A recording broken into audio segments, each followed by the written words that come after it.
नमस्कार. भगवद्गीता भावार्थ मालिकेमध्ये आपले स्वागत आहे. आज आपण अध्याय 4 मधील श्लोक 1 ते 5 पाहणार आहोत.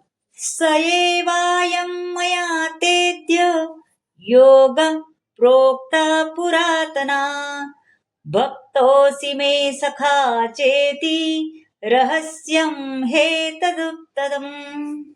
आता यामध्ये अयम म्हणजे हा, प्रोक्त म्हणजे सांगितला. भगवंताशी असणाऱ्या संबंधांचे ते अत्यंत पुरातन विज्ञान आज मी तुला सांगत आहे, कारण तू माझा भक्त तसेच मित्रही आहेस. म्हणून तू या विज्ञानाचे दिव्य रहस्य जाणून घेऊ शकतो. भक्त आणि असुर असे मनुष्याचे 2 वर्ग आहेत. अर्जुन हा भक्त असल्यामुळे भगवंतांनी त्याला दिव्य विज्ञान प्रदान करण्यासाठी निवडले. असुरांना हे दिव्य रहस्यमय विज्ञान समजणे शक्यच नाही, है की नाही. अर्जुनाने श्रीकृष्णाचा पुरुषोत्तम श्री भगवान म्हणून स्वीकार करतो आणि अर्जुनाच्या पदचिन्हाचे अनुसरण करून केलेले कोणतेही भाष्य करणे म्हणजे या महान विज्ञाना प्रित्यर्थ केलेली भक्तिपूर्ण सेवाच आहे. म्हणून मनुष्याने याचा अनुसरण करण्याचा प्रयत्न करावा आणि या महान विज्ञानापासून स्वतः लाभान्वित राहावे. आता श्लोक 4 पाहूया.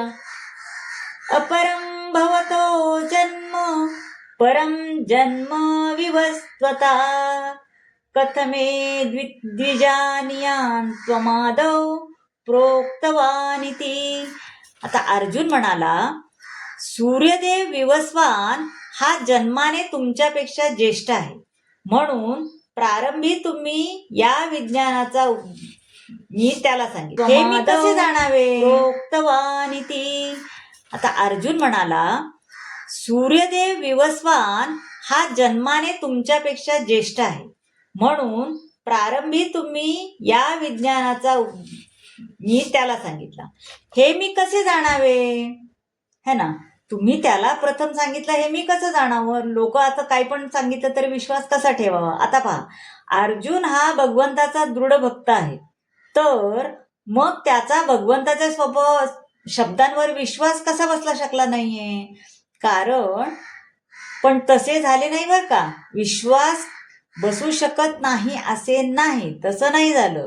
कारण तो स्वतःसाठी नाही तर भगवान म्हणून श्रीकृष्ण पुरुषोत्तम यांचा स्वीकार केला पाहिजे. ही गोष्ट ज्यांना आवडत नाही त्या असुरांसाठी आहे आणि अशा लोकांसाठी ते या मुद्द्यावर प्रश्न करत आहे. आणि सर्वांनी श्रीकृष्णाचा सर्वोच्च अधिकारी म्हणून स्वीकार केल्यामुळे अर्जुनाने त्याच्या समोर हा प्रश्न उपस्थित केला आहे, जेणेकरून साक्षात श्रीकृष्ण स्वतःचे वर्णन असुरांनी करण्यापूर्वीच करू शकतील. म्हणजे आता वाईट सांगितलं असतं तर वाईटच झालं असतं, पण त्यांनी ते कसे आहेत हे स्वतःच आपल्या समोर त्याचं वर्णन केलेले आहे. आता श्लोक 5 पाहूया. श्री भगवानुवाच बहुनी मे व्यतीतानि जन्मानि तव चार्जुन तान्यहं वेद सर्वाणि न त्वं वेत्थ परन्तप. आता यामध्ये श्री भगवान म्हणाले, माझे आणि तुझे अनेकानेक जन्म होऊन गेलेले है ना, पण हे पर्यंत मी ते सर्व जन्म आठवू शकतो, पण तू ते आठवू शकत नाहीस. भगवंत जरी एकमेवा द्वितीय असले तरी ते स्वतःला असंख्य रूपामध्ये प्रगट करू शकतात. त्यांना वैदुर्य असं म्हणतात है ना, कारण वैदुर्य रत्न हे जे आहे ते रत्नाचा रंग बदलत नाही. त्यामुळे मूळ स्वरूप त्याचा रंग बदलला तरी त्याचे मूळ स्वरूप बदलत नाही, ते कायम राहते. अर्जुनासारखे भक्त हे भगवंताचे नित्य पार्षद असतात आणि जेव्हा भगवंत अवतार धारण करतात तेव्हा त्याची विविध प्रकारे सेवा करण्यास पार्षदही अवतरित होतात.